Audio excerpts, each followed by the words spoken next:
प्राचीन समय की बात है। एक नगर में एक धनी साहूकार रहता था। उसके पास धन दौलत की कोई कमी नहीं थी, परंतु संतान न होने के कारण वह बहुत दुखी रहता था। प्रत्येक सोमवार भगवान शिव का व्रत रखता, शिवलिंग पर जल, दूध और बेलपत्र अर्पित करता तथा पूरे मन से उनकी पूजा करता। साहूकार की सच्ची भक्ति से माता पार्वती प्रसन्न हुई। उन्होंने भगवान शिव से कहा, प्रभु, ये भक्त अत्यंत श्रद्धा से आपकी आराधना करता है, इसकी मनोकामना पूर्ण कीजिए। भगवान शिव बोले, इसके भाग्य में संतान नहीं है, फिर भी इसकी भक्ति से प्रसन्न होकर इसे एक पुत्र का वरदान देता हूँ, लेकिन उस पुत्र की आयु केवल 12 वर्ष होगी। समय आने पर साहूकार के घर सुंदर पुत्र का जन्म हुआ। जब वह 11 वर्ष का हुआ तो साहूकार ने उसे मामा के साथ काशी पढ़ने भेज दिया। रास्ते में वे जहाँ भी रुकते यज्ञ और ब्राह्मणों को दान दक्षिणा देते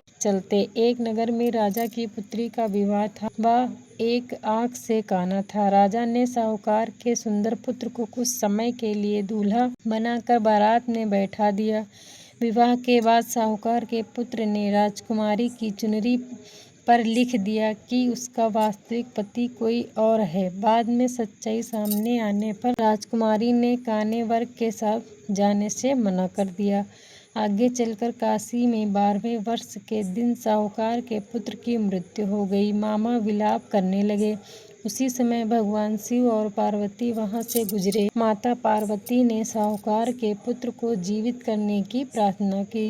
भगवान शिव उसकी भक्ति से प्रसन्न होकर बालक को पुनः जीवित कर दिया। इच्छा पूरी कर जब वह वापस लौटा तो उसी राजकुमार से विवाह हुआ। घर लौटने पर साहूकार और उसकी पत्नी अत्यंत प्रसन्न हुए। भगवान शिव की कृपा से उनका परिवार सुख, समृद्धि और आनंद से भर गया।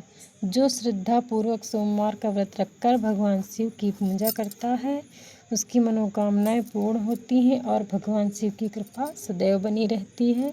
हर हर महादेव।